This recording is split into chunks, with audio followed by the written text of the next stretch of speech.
Okay, cool. We are live. We are streaming now into the DPT to CEO Facebook group. And I feel like I say this on every single like interview and episode, but I don't really have like a smooth intro or outro to these streams, but that's okay. Like we were just talking about, imperfection is totally fine. But for anybody who is coming to watch, whether you are here with us live or you are catching the replay, thank you so much for being here and joining us for this interview series where I am interviewing other like healthcare therapy entrepreneurs to learn a little bit more about their stories, the challenges they've overcome, and what advice they might have for you as a practice owner. And so joining us tonight is Dr. Trent Burchett. Thank you so much for being here. Yeah, thanks for having me. Good to catch up again.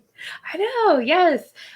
Trent and I worked together earlier this year and at the end of last year to help him get started with his practice. And like things are definitely like chugging along, and I'm really excited to get into that and hear more about everything that's been going on since the last time we talked. So if you don't mind introducing yourself and sharing a little bit about your story, and we'll go from there. Yeah, sure. So thanks again for having me, Morgan. My name's Dr. Trent Burchett. I'm a physical therapist, 3 years now. So I had a little bit of a non-traditional route into PT world. So I went the PTA route first. Knew I wanted to get a PT degree. Just, I guess, didn't decide to do it right off the bat for some reason. I don't really know why, but so I went the non-traditional route to University of Findlay, got my PT degree, transitional PT there. And then right out of school, I started working at a small clinic in a place called Vanceburg, Kentucky, where I was the sole PT there. And then about 3 months into that job, my director offered me the opportunity to be the clinical manager. So obviously took that job as soon as I could because I felt like that was the highest I could get.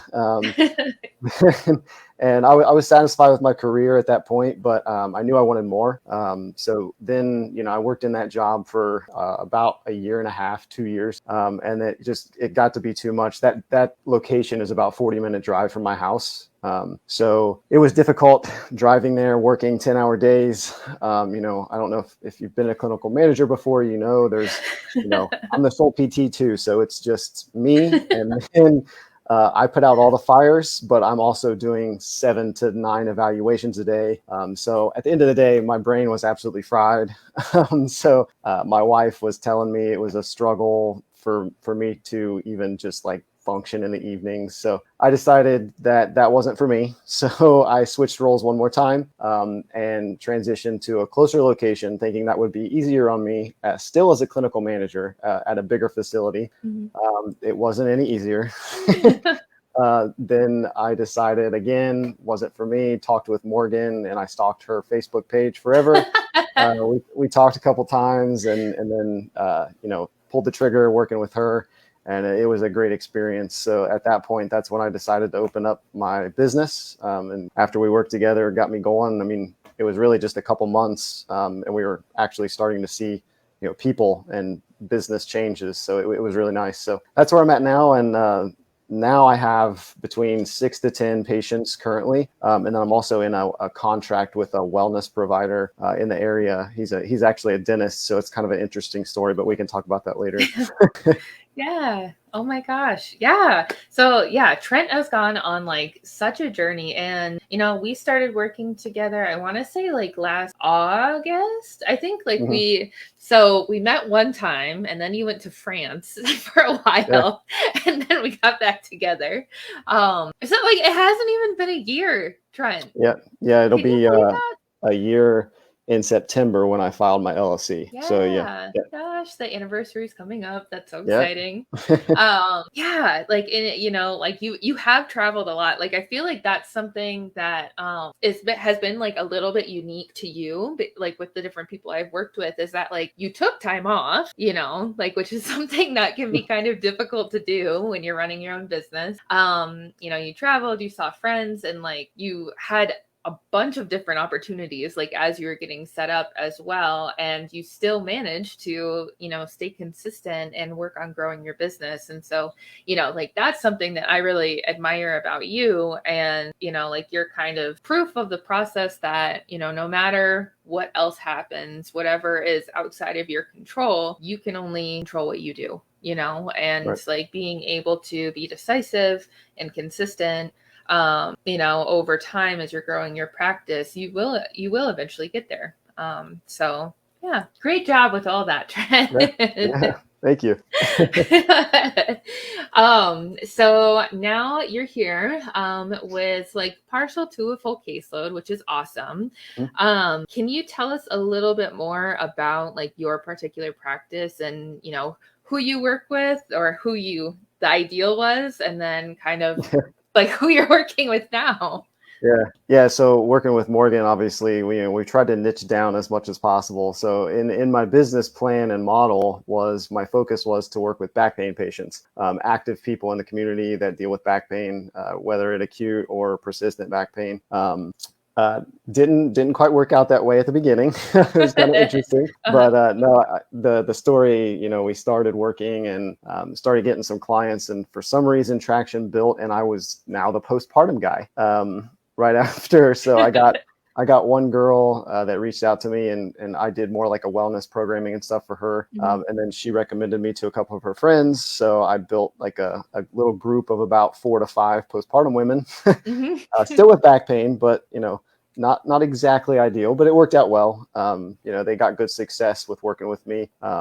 And we were able to make them feel a little better, and then actually feel a little bit more confident in themselves after giving birth. So it was actually pretty satisfying to work with them. Got myself a new little niche, I guess. Yeah. So I'm a mobile PT practice, but I also do wellness. So I travel to people's homes, offices. I have a foldable table I bring with me. I deal with cash-based service only at this time. And my wellness side of things, I do a lot of programming for women, like in that I was telling you with the postpartum. So I do, fitness programming, nutrition programming for them, and kind of guide them along the way if they're dealing with, emotional stresses or sleep issues, that kind of thing. So I'm there to be their contact to help them get through those difficult times, but also still continue to improve. That's awesome. That's so cool. Yeah. And, like, I think that really reflects well kind of like what to expect when you're first getting started as far as like niching down. Like if you had kept it super broad, you wouldn't have gotten to where you are right now. Right. And you might like go through like a few different niches as you're getting going, and that's okay. You just have to decide on one, try it. And then if it doesn't work, then you can start to look into other things as well. And then I know like you're mobile now, also had some experience work in a gym and working out of the dentist office. And I was just wondering if you could kind of elaborate on your experiences with the different like settings you've worked in. Yeah. I probably should mention my business name too. Oh yeah. It's called OptimizeU Physical Therapy and Wellness. But yeah, as Morgan mentioned, I did trial some gym opportunity that came available to me to rent a small space, basically big enough to fit my table in. Yeah. I did an open house, and I did end up seeing a couple people there. I got business from that facility. We worked together for about 3 months or so, and I just wasn't getting the traction that I expected to get. So I turned my gears more towards the wellness side. And then at that point, it was kind of like the 100 challenge time, I think, with Morgan's program, which really got me outside of my comfort zone. But it got me my biggest client right now, and it's continued client still with my wellness programming. So what she was mentioning is I, during the 100 challenge, reached out to a local dentist office and kind of educated him what I was doing, my goal. And he was a younger dentist, so he kind of fit the mold, and he really enjoyed the opportunity and what I was trying to do. And so what I do is I go to his office monthly. Usually it's twice a month. and he pays me for wellness services for all of his dental hygienists and basically all of his staff. And he uses it as a benefit to his staff, which is kind of different than a normal physical therapist or wellness business that you would think of. But it works out really well because, I mean, those types of jobs, they're prolonged positioning jobs that cause persistent neck and back pain. So the girls there really, really enjoy it, and they seem to get a lot of benefit out of it too. And I've been there pretty much since we did the 100 challenge, which was, I think, sometime around October. And it's been almost a year. So it's worked out really well for him. Yeah. And you. Yeah. Sure. And I think that's so cool. And like something that, you know, I just want to point out here, and like, I'd love to hear your thoughts on this, Trent, as well. But I was just talking to one of my other clients, and they were asking me about like how in a traditional therapy setting, like you might prescribe somebody their initial plan of care where you meet, you know, twice a week for 4 weeks. And then in a traditional setting, a lot of the time after that initial plan of care, it's just like, you know, go ahead, get out of here, like you're done. Right. You know, but when it comes to being cash based, or even just like working for yourself, even if you like do accept insurance or whatever, there are other opportunities for you to keep people around. And, you know, as long as it's appropriate and if they so choose to, you know, like we're not forcing anybody to stay. But my other client was asking about that. Like, how do you go about keeping somebody like after the initial plan of care and, you know, keeping them long term? Like, you have this client that you've been working with for, you know, coming up on a year. I've had different T clients where I've worked with them like on and off for like 2 years even, and they stick around. So I'd love to hear, you know, more about think about that. Yeah, I mean, I also have 2 other clients I've been working with since me and Morgan started too, and they're more like PT. We transitioned them to wellness, you know, a while back, but they've been with me since I started as well. So at the beginning, you know, you're dealing with a big problem that my client in particular was a big back pain issue that she's been dealing with forever. So you know, we got that under control for the most part. And then her goal was she's a veterinarian, so she's really active. She works long hours and inconsistent hours. So she would text me at random times, but I would always check in with her throughout the week because there would be a couple days I wouldn't hear from her for a while. You know, something would happen at work. She would get kicked by a horse, or, you know, she had issues at work because it's such a physically intensive job.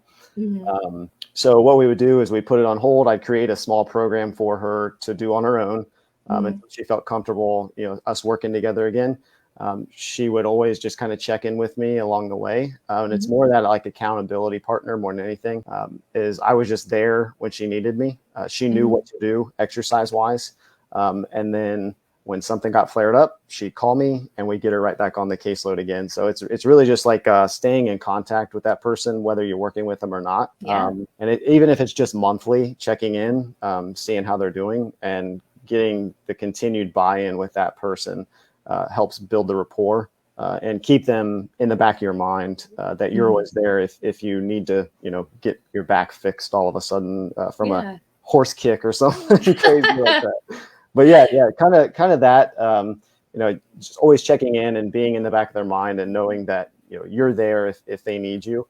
I think people really trust and believe in you when you can do that. Yeah, I totally agree with you. And, you know, like a couple of things come to mind that, you know, like I've learned over the past couple of years, but like one of them being that, you know, even though all of us have like really limited time, like spending the time and investing the time into somebody who, you know, you know is a good fit, and it's just kind of like on the fence, continuing to just like build a relationship with them until they feel comfortable enough to work with you is huge, you know. And you have to kind of change your mindset around it a little bit from like, oh, I want this person to pay me like immediately, you know, or like start working with them right away. Like, you have to change your mindset from that kind of like place of scarcity to, you know, like eventually whenever this person, you know, feels like it's appropriate, they'll tell me yes, we'll start working together. And so I'm going to spend my time and energy,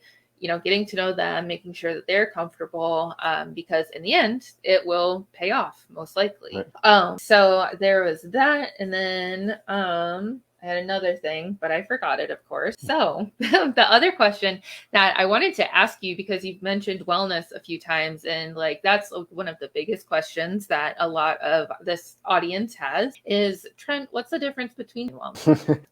Yeah, that's the difficult question, right? No, no, I consider the two, in my mind, with my form of business is, with wellness clients, I pretty much just do programming for and basic level exercise and manual techniques. So like at the dentist office, I consider it wellness. It's not really PT because I'm not treating a specific pain point. Right. I'm just dealing with, flexibility, trying to keep their posture upright so that they're not sore and achy at the end of the day. And then I also, for my wellness clients, do like specific workout programs focused on their fitness goals more than anything.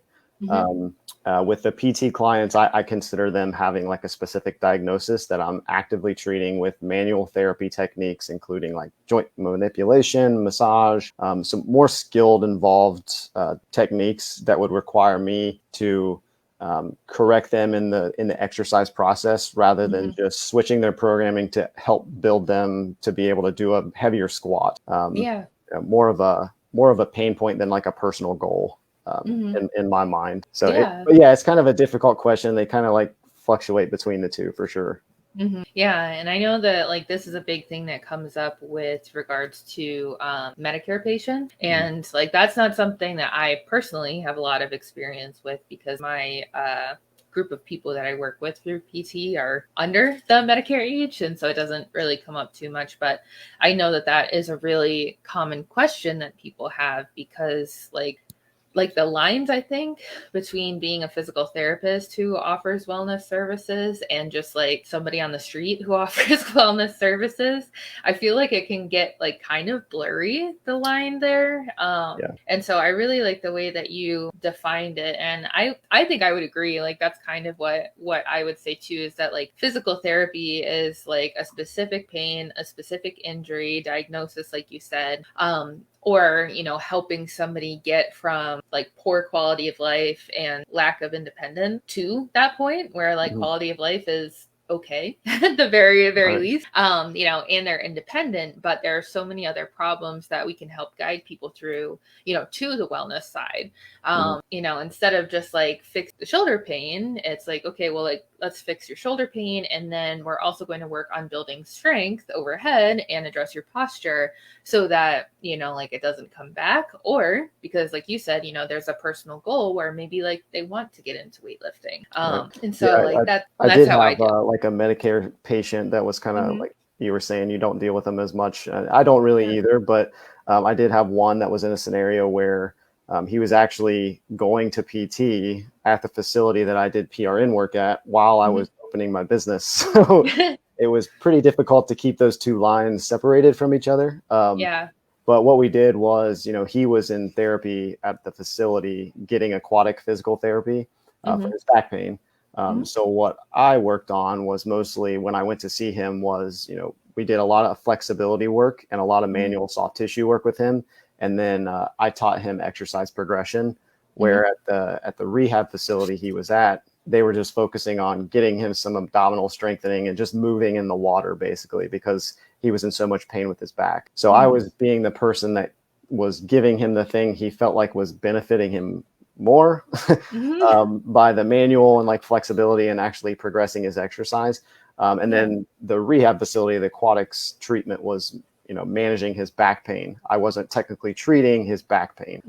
But yeah, that was difficult because I was still working PRN. So we had to separate. I couldn't do any assessment or anything while I was at the facility. So that complicates things, but there's definitely, it's doable for sure. Yeah. And like, I know like one thing that we had talked about, and like I usually suggest for like other professionals in that situation is, as soon as you're presented with that, or even prior to being presented with an opportunity where you're like, this feels kind of gray, like literally like writing down your company's, like your practice's policies on what like therapy is, what medically necessary therapy is versus wellness or fitness or just like health coaching services, and giving specific examples and writing it down for yourself, I feel like is really helpful, because you don't have to like keep having this discussion with yourself, Right. like look at your like exact objective criteria in your practice, and then like utilizing that in any other sources like the Medicare website, and documenting like, here's the reason why this person is X, Y, or Z or whatever. I feel like really help. Do you what do you think about that? Yeah, I definitely. You gave me that as a recommendation too when we got started. And I think it was with this scenario actually. You said make sure you put it in your intake paperwork. What is PT, what is wellness, so there's a clear line between the two, so there's no confusion. If he were to accidentally go bill or try to get reimbursed for my services, things would pop up as, why are you receiving two physical therapy businesses services? Yeah.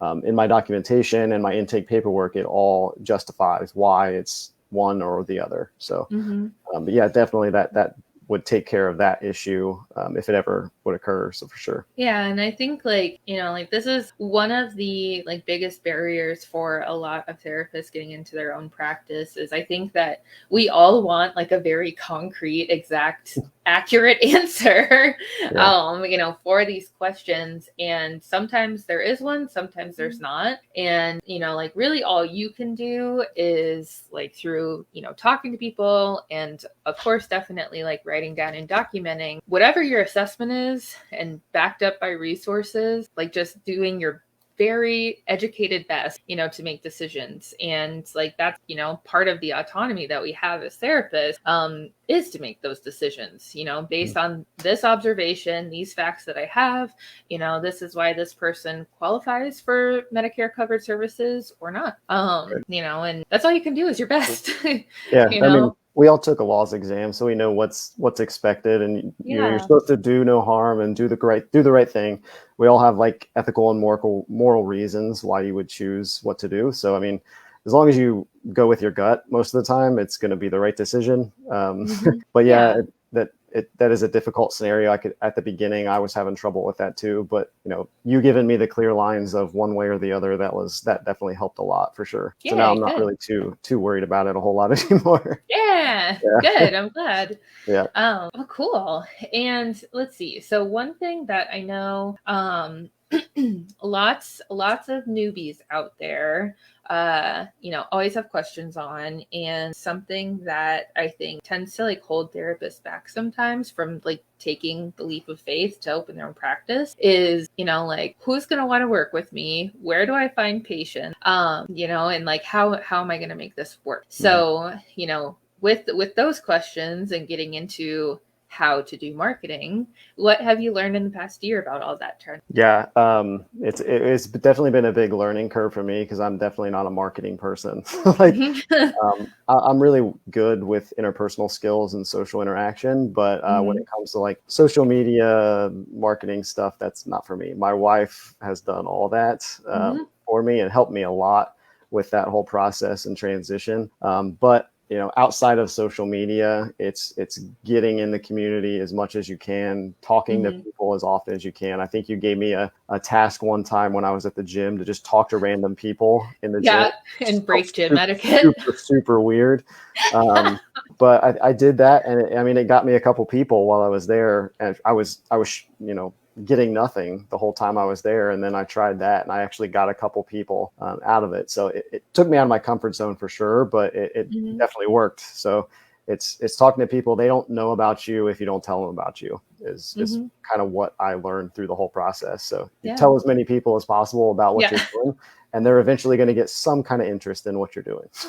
Yeah, exactly. And I love that. Like, that's where it starts, is just by like talking to people. And like another example that I give is like at my own gym, my home gym that I go and work out at. Like, I don't think either time that I've been at like a different CrossFit gym, I didn't start going to that gym with the intention of getting, like, the first 6 months that I was there, I'm just happy doing my workout, and meeting different people. But more so at current gym, as I was meeting people and talking to everybody, like I would just like mention like, oh yeah, like I'm a physical therapist and I have my own practice actually. And like, that's it. Mm-hmm. You know, like you don't have to like sell more than two, you know, like once you make people aware of who you are and how you can help people, just keep making friends and relationships. And eventually at both gyms, like people started coming up to me and asking, you know, like, oh, can you help me with this? Can you help me with that? Can I book an appointment? Because they have come to know, like, and trust you. And I think that, you know, like boutique fitnessy gyms can be like a little bit maybe easier to talk to other people than like straight up like, whoa, is it a Gold's Gym that you were at? No, it's a privately owned gym, but it's kind of more, I would call it like a meathead gym. more like a bodybuilding gym. Yeah. So yeah, that same kind of vibe. So it was dudes with headphones squatting 700 pounds, and I was coming up to them and saying, "Hey there, my name's Trent. I'm a physical therapist and I have a business." Yeah. But no, it wasn't that bad. Yeah. But yeah, like you said though, if you come up to people and you say, you know, I own my own business, they immediately say, well, what do you do? And then you say your physical therapy. How does it work? That's the next question that comes out of their mouths. I've had that happen hundreds of times since I've opened my business. Is you say one statement and they lead the questions to where they want to go. And you just explain yourself from there. So that's how I've done my marketing and social interaction in the community. Yeah, I think that's awesome, and that's really good. Like, I think sales advice in general is to, like, on your end of the conversation, don't say like more than you need to. You know, don't try to like say like, oh yeah, I have my own private practice and I practice out of this gym and my house and online, and I help people do these things, and like, oh, but like it's like better because it's cash, and like, oh, we don't like just like word vomit is too much, and the person you're talking to will be like, wow, bye. Yep, for sure. I'm definitely guilty of that at the beginning when I started, for sure. I had a couple people reach out to me on social media, and that was immediately what I did, was vomit everything I knew about my business. Tried to just give them all the information. They didn't ask me that question, so just look what they asked. Yeah, just I think that's good advice too. Just like hear the question, internalize the question, and answer just the question. Instead of everything. Oh, so yeah, everybody, you know, it's not as hard as you think. Like I think we make it hard because we want to give all the information. But that's honestly like not always what people are looking for too. You know, they might come up to you and be like, hey Trent, like I heard you're a PT, like can you fix my shoulder? And then you'd say, yes. And then you can just like go forward from there. So that's awesome. People that are looking for this type of care is not going to be like a whim purchase for someone. So somebody, you're not going to just mention, hey, I have a practice, and they're going to pull out their cash and pay you right on the spot. So there's no reason to incentivize them to try to speed up the process. So it's kind of like a slow burn. Answer their question. It causes them to get a little bit intrigued. They start processing. I've had people reach back out to me 2 weeks after I made contact with them in person and say, hey, can you tell me a little bit more about this? And then you answer their question, and you may not sell them until, a month later.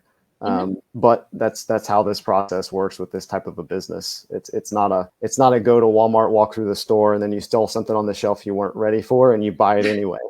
That's not how this works. Oh my gosh. That's me at the grocery store. Like I'll have one list and then I'm like, oh, but look at all these other things. Right. I think that's like a good way to look at it. Like what we have to offer is kind of like that thing. For me, it's electronics, but I do like a lot of research on electronics. Oh yeah. And watch reviews and just look it up, blah, blah, blah, compared to like whatever position right now. And then I go to the store and buy it. Right. It's a big ticket purchase. You're not going to, just throw like $20 is nothing compared to you're spending $1,000 on a plan of care with someone. Yeah. You're definitely going to do your research and learn as much as possible about that person before you say, yeah, okay, I'll just buy that. Yeah. Unless Oh you're my planning gosh. on working with millionaires or something, which I'm not. So Oh my gosh. Who was telling me? Like, I think it was actually my client Brenda. She was on one of the interviews. She mhm. did. Like, she just started working with somebody, I think, who, like, at least he has like a multi-million-dollar home. So, like, that's all we Nice. know. But Yeah. yeah, he's just like, okay, like, I'm ready. Like, didn't Yeah. even like ask about it, which is fine. Yeah. That's Like, awesome. I think that's happened to me like one time that I can remember where I told somebody like, okay, like it's going to be $1,500 for this plan of care. And like, I was like panicking on the inside saying that. And then the patient I was with was just like, okay, like, do you take credit? Mhm. Like, Yep. yes, let's Yeah. go.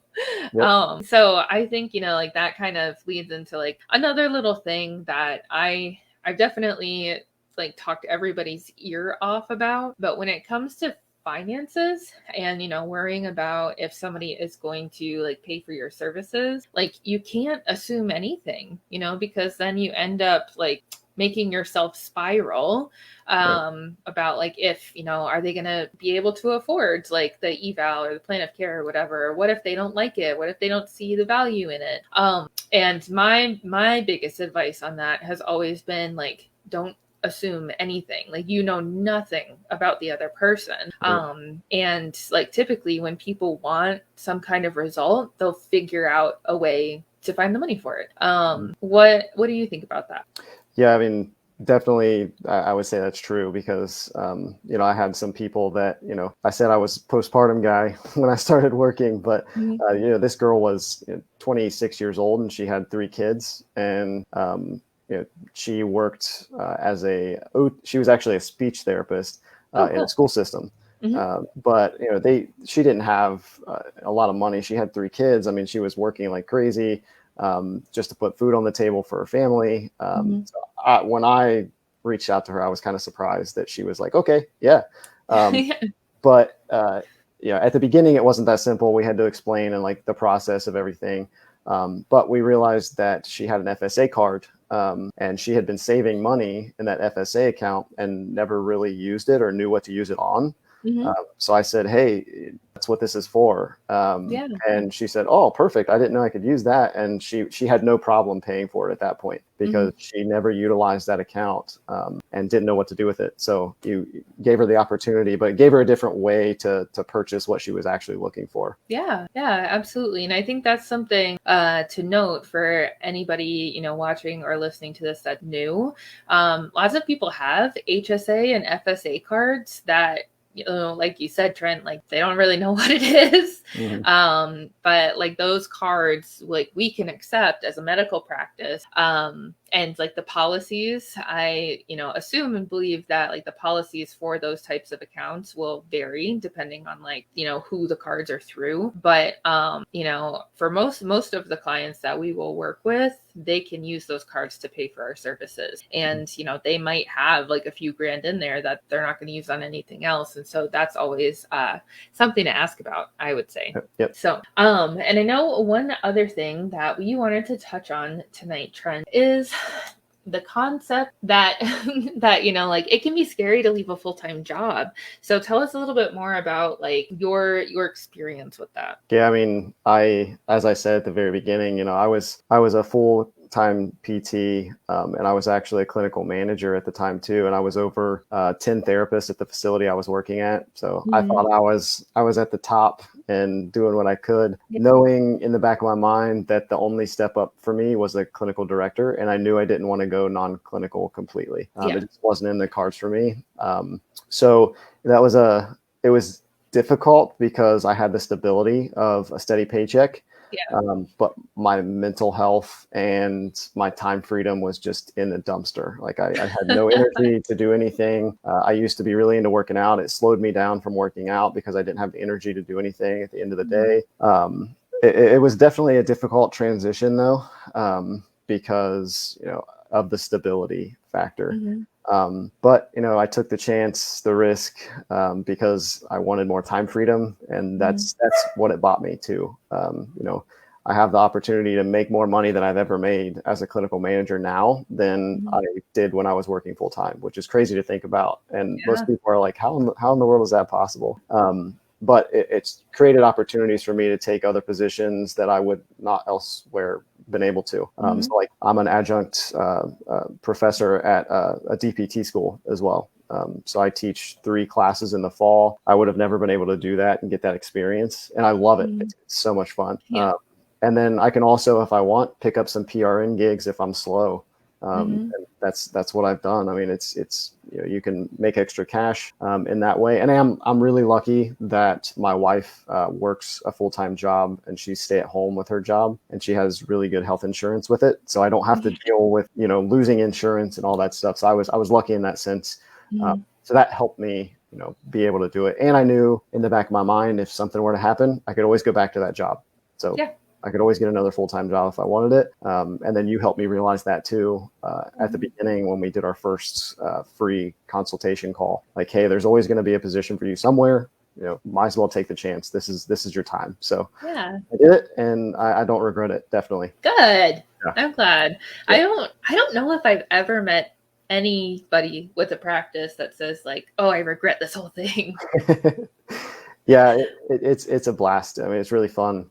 And I mean, I can make my own schedule. I can work when I want. I mean, it's, you can't ask for anything better. Yeah. And like the thing I've been trying to get my husband to move on to like PRN / see his own clients, because he has one right now.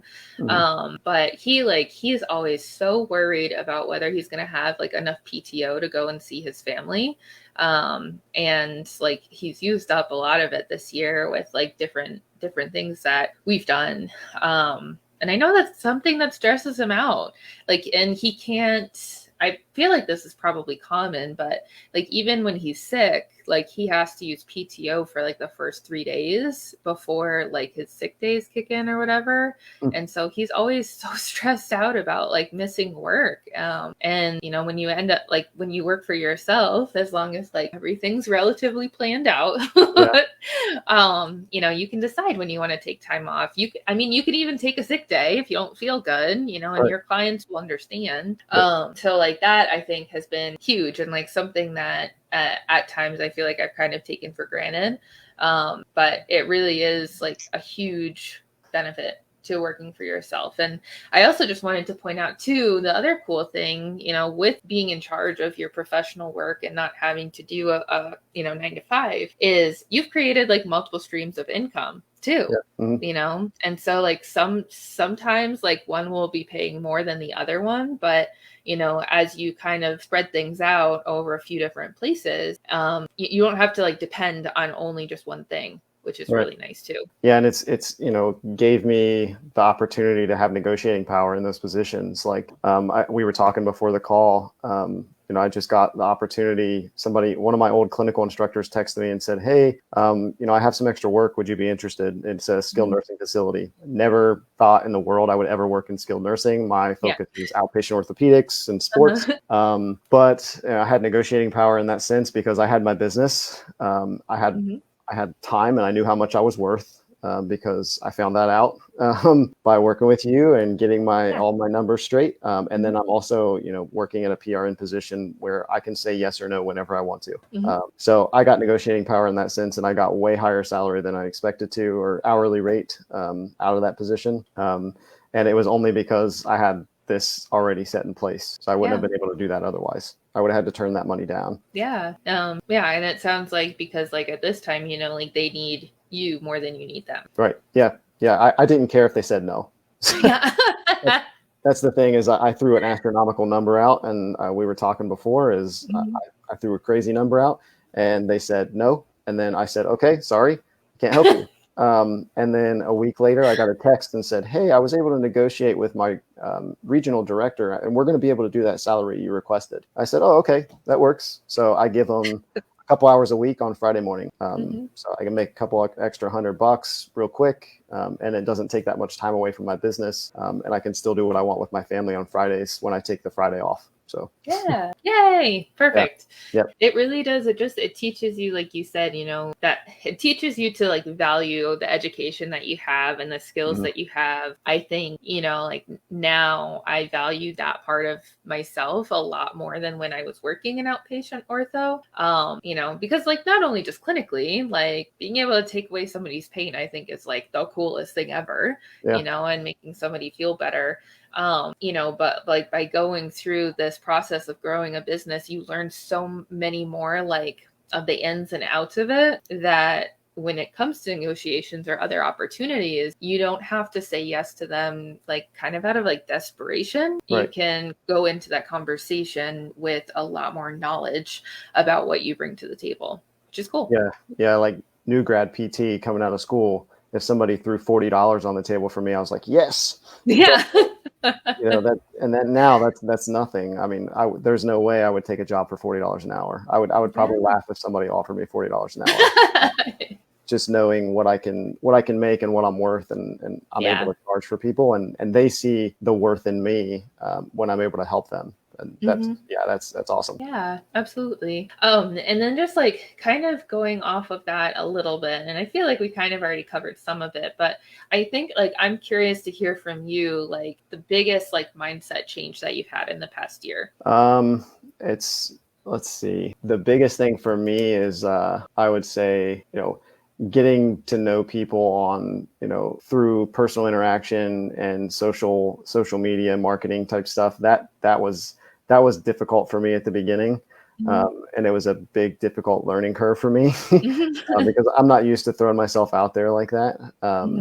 But, doing it once or twice and exposing yourself to it. After that, it's not a big deal. You learn small skills like that. And now I have the confidence to do it anytime I want to. If I want to get some extra clients, I can always just beef up my social media videos, or have my wife help me with some social media content and get that stuff out there. But yeah, definitely that's helped a lot, being able to do that and know those skills now. And then this may or may not be the same answer, but if somebody were to reach out to you and say, like, hey, Trent, like I'm thinking about starting my own practice, but, I have all these fears associated with it and other feelings. What advice would you give somebody who is going to be like new practice owner, new business owner, somebody who's new? Oh yeah, I would definitely say do it for sure. Yeah, like definitely do it. Do it and then figure out the stuff as you go. Because that's really, I was super nervous. Like when I first started, like, oh, what am I going to do with my money, my insurance and all this stuff? And I just thought, well, what if it fails? And you and my wife were like, so what? What if it fails? Who cares? That was a big mindset shift for me too, was just realizing that if it failed, it failed. It's not the end of the world. Right. And I can always go do something else. So yeah, exactly. I love that. There's just, so many positives that'll come out of it. And even like the negatives, like the fear, the worry, the anxiety, like, am I going to make enough money? Figure it out. Whether you succeed in the way that you thought you would, or, like you figure out that maybe this isn't for you. That's okay. Right. Because, like at least you tried it and it's not like a regret that you have down the road. It's a lot like PT school, really. Like you stress and worry and worry and worry. And then you take a clinical practical exam and it's like the most stress you've ever had in your entire life. Yeah. And then after you do one, it's like, oh, it wasn't that bad at all. And then the rest are really not that bad. So, I mean, that's kind of how I see it. Is once you get exposure to those stresses one time, you pull the Band-Aid off, it's never going to be that bad again. Yeah. Except maybe for practicals. So much trauma. Oh my God. And like thinking about it now, I'm sure that like all of the professors that we had, like, they're all looking for like bare minimum competency in doing those things. But I would get so worked up about all of them. Like go to like take somebody's blood pressure and I'm like And now being on the other side where I'm adjuncting for a PT school, I get to see all those stresses show up in students. And that's honestly what I tell them at the beginning. I'm like, look, we're just making sure that you don't injure someone. Like Yeah. you know the bare minimum to get by. That's all you need Mhm. to know. Don't stress about it. Because it is a stressful situation. Yeah. But then afterwards, they come up to me like, "Did I fail? Did I fail?" No, you're fine. You Yeah. passed. And then you can just see the relief. Yeah, Yeah. it's wild. But yeah, I kind of relate the business world to that. Yeah. You're just constantly treading water, trying to stay above water. Yes. But yeah, Oh in a my good way. God. It's not bad. Yeah. Yeah, exactly. And like remembering that like everybody who looks really successful on the outside was once where you were or Yeah. are, even like our professors in the clinicals, like they had to do those at some point too. Yep. So like nobody is going to look at you and like think that you're dumb for starting a business. Mhm. I think I've only ever received like support, positive support and everything. So yeah, just go for it, it'll be fine. Yep. Yep. I think my mom always used to say, everybody puts their pants on one leg at a time, just like you. So it's the same process. So at one point, everybody was starting out, and now they're successful. All you see is the success. You don't see all Right. the difficult struggles that they went through to get Mhm. there. So yep. Yeah. So just whoever's listening to this, know that you're in good company and everything will be fine. Yep. Definitely. All right. Well, cool. Thank you so much, Trent. I feel like that's a really good place to, kind of stop and let everything sink in. I really appreciate you being here and sharing your story. Like, it's crazy to think, like, this time last year, like what you were thinking then and going through then, and, compared to right now, and thinking like where you could be another year from now, too, Yeah. next Yeah. summer and everything. If people have any questions for you, want to check out your business, what's the best way to find you? Yeah, so my business website is OptimizeUHealth.com. And then if you want to check out my Facebook page, I have the social media stuff on there. Is OptimizeU Physical Therapy and Wellness. And then if you want to reach out to me personally, my email is Trent@OptimizeUHealth.com. Perfect. Awesome. Well, yay. And thanks everybody who was able to make it live, or whether you're catching on the replay, the podcast, YouTube, whatever it is. Thank you so much for listening. Hope this was helpful. And yeah, thanks again, Trent, for being here. Thanks for having me. It's a good time. Yeah. All right, everybody. See you in the next one.